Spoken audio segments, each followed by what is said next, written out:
ക്രിസ്തുവിൽ വാത്സല്യമുള്ളവരെ, ആഗമനകാലം 3-ാം ഞായർ മത്തായി 11-ാം അധ്യായം 2 മുതൽ 11 വരെ വാക്യങ്ങൾ നാം വിചിന്തനം ചെയ്യുന്നു. ഇതിൻ്റെ ഒരു ലഘു വ്യാഖ്യാനം നൽകുകയാണ്.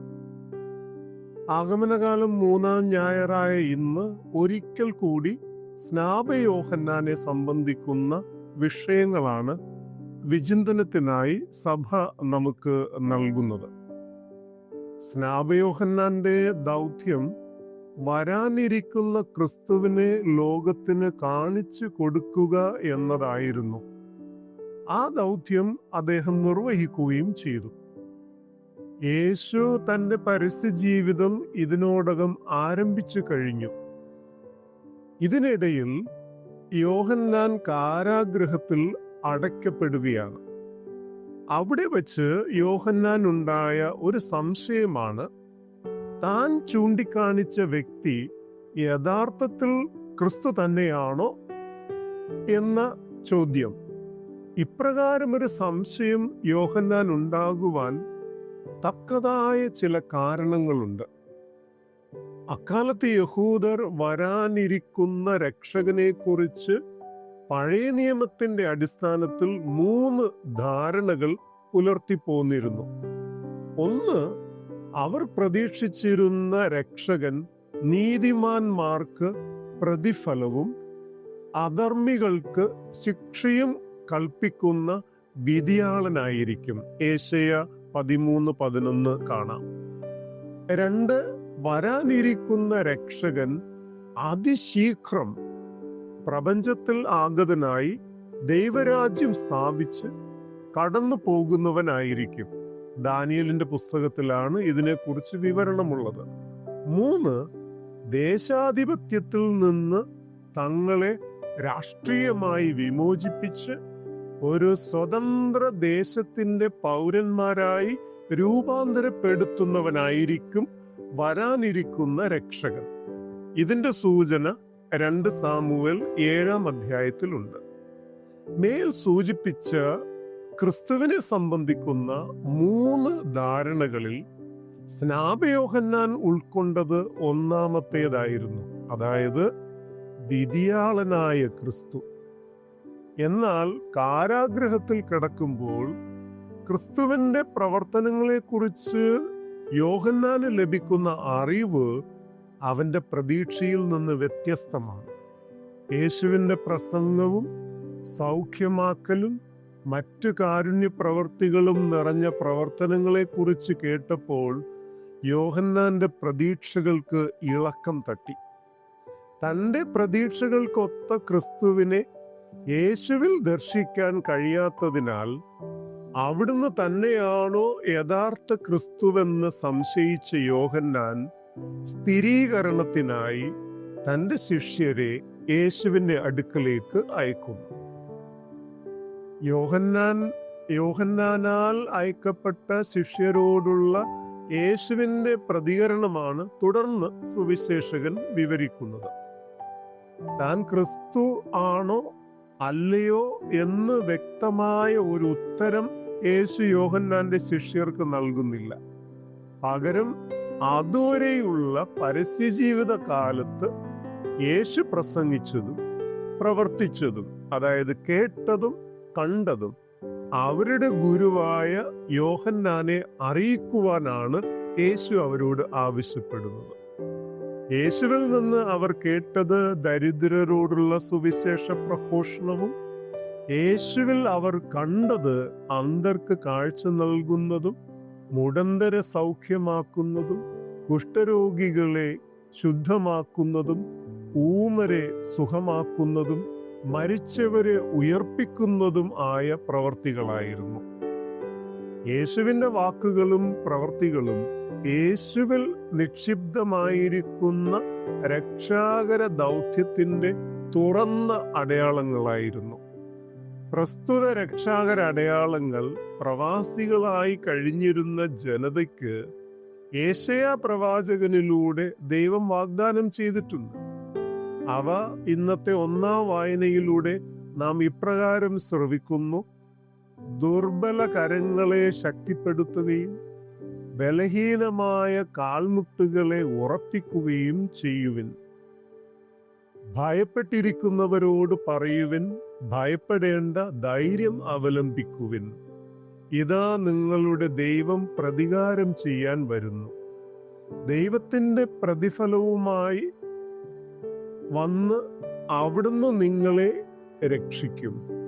അപ്പോൾ അന്ധരുടെ കണ്ണുകൾ തുറക്കപ്പെടും, ബധിരരുടെ ചെവി ഇനി അടഞ്ഞിരിക്കുകയില്ല. അപ്പോൾ മുടന്തൻ മാനിനെ പോലെ കുതിച്ചു ചാടും, മൂകന്റെ നാവ് സന്തോഷത്തിന്റെ ഗാനം ഉതിർക്കും.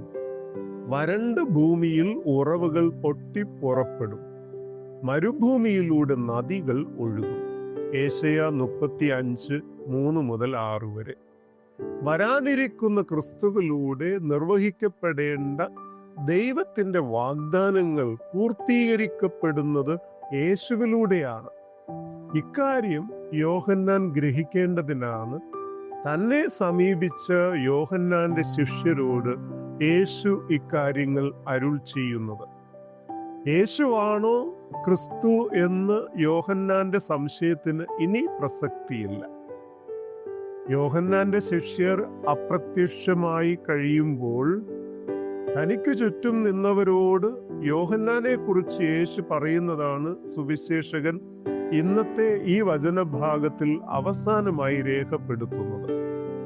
യോഹന്നാൻ ആരാണെന്നും എപ്രകാരം ജീവിക്കുന്നവനാണെന്നും യേശു ഗൗരവപൂർവം ജനത്തോട് സംവേദിക്കുന്നു. മരുഭൂമിയിൽ ഞാങ്ങണ പോലെ ബലഹീനനോ രാജകൊട്ടാരത്തിലെ മൃദുല വസ്ത്രധാരിയായ രാജകുമാരനെ പോലെ ബലവാനോ ആയിട്ടല്ല യോഹന്നാനെ തിരിച്ചറിയേണ്ടതെന്ന് യേശു ജനക്കൂട്ടത്തെ ഓർമ്മപ്പെടുത്തുന്നു. യോഹന്നാന്റെ തീക്ഷ്ണമായ വാക്കുകൾ ഉൾക്കൊള്ളുവാൻ കഴിയാതെ പോയ ഒരു ജനതയെയാണ് യേശു ഇവിടെ പരുഷമായി വിമർശിക്കുന്നത്. ജനങ്ങൾ മരുഭൂമിയിൽ പോകേണ്ടിയിരുന്നത് ഒരു പ്രവാചകന്റെ ശബ്ദം കേൾക്കുവാനാകണം. പ്രവാചകന്റെ ബാഹ്യമായ ഉടയാടകളല്ല അവരെ ആകർഷിക്കേണ്ടിയിരുന്നത്. യേശുവിന് യോഹന്നാനെ കുറിച്ച് തികഞ്ഞ ബോധ്യമുണ്ടായിരുന്നു. യേശുവിന്റെ ദർശനത്തിൽ ഒരു പ്രവാചകനേക്കാൾ വലിയവനാണ് യോഹന്നാൻ. ഇസ്രായേൽ ജനം ഇതിനു മുൻപും ധാരാളം പ്രവാചകന്മാരെ കാണുകയും കേൾക്കുകയും ചെയ്തവരായിരുന്നു. ആയതിനാൽ തന്നെ മറ്റു പ്രവാചകന്മാരിൽ നിന്ന് വിഭിന്നമായ ഒരു മഹത്വവും യോഹന്നാനിൽ ഈ ജനത കണ്ടില്ല.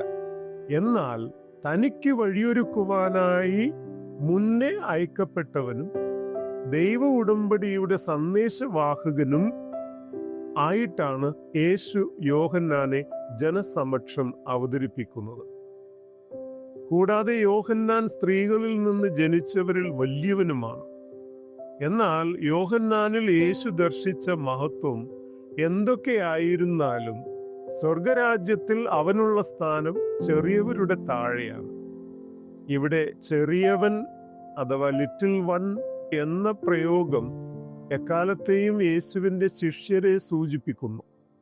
യേശുവിലൂടെ സംജാതമായ പുതുയുഗത്തിന്റെ ഫലങ്ങൾ അനുഭവിക്കുന്ന യേശു ശിഷ്യർ പഴയ നിയമത്തിൽ ഉൾപ്പെട്ട യോഹന്നാനേക്കാൾ വലിയവരാണെന്ന് യേശു ജനങ്ങളെ പഠിപ്പിക്കുന്നു. പ്രിയമുള്ളവരെ, യേശു ക്രിസ്തുവാണോ എന്ന് സംശയിച്ച സ്നാപയോഹന്നാനും സംശയ നിവാരണത്തിനായി യേശു നൽകുന്ന മറുപടിയും യോഹന്നാനെ സംബന്ധിച്ച് യേശു നൽകുന്ന സാക്ഷ്യവും ആഗമനകാലത്തിന് നമ്മുടെ ചിന്തകൾക്കും പ്രവർത്തികൾക്കും ധാരാളം ഊർജം നൽകുന്നതാണ്. ക്രിസ്തു വിധിയാളനല്ല, മറിച്ച് ക്രിസ്തു ദരിദ്രരോട് സുവിശേഷം അറിയിച്ചവനും കരുണയുടെ പ്രവർത്തികളിൽ വ്യാപരിച്ചവനുമാണ്. ഇപ്രകാരമുള്ള രക്ഷകന് വേണ്ടിയാണ് യോഹന്നാൻ വീതിയൊരുക്കിയത്. അതിനാൽ യോഹന്നാൻ വലിയവനാണ്. എങ്കിലും ക്രിസ്തുവിന്റെ രക്ഷാകര പ്രവൃത്തിയിൽ പങ്കുകാരാകുന്ന അവിടുത്തെ ശിഷ്യരായ നാം ഓരോരുത്തരും സ്വർഗരാജ്യത്തിൽ വലിയവരായി പരിഗണിക്കപ്പെടുമെന്ന് നമുക്ക് വാഗ്ദാനം ചെയ്യപ്പെടുകയാണ്. നമുക്ക് വാഗ്ദാനം ചെയ്യപ്പെട്ട ഈ ഒരു കാര്യം വലിയൊരു പ്രത്യാശയാണ് നൽകുന്നത്. ഈ വാഗ്ദാനം നമ്മിൽ യാഥാർത്ഥ്യമാകണമെങ്കിൽ ദരിദ്രർക്ക് സദ്വാർത്തയായും അഗതികൾക്കും നിരാലംബർക്കും കരുണയായും നാം മാറണം.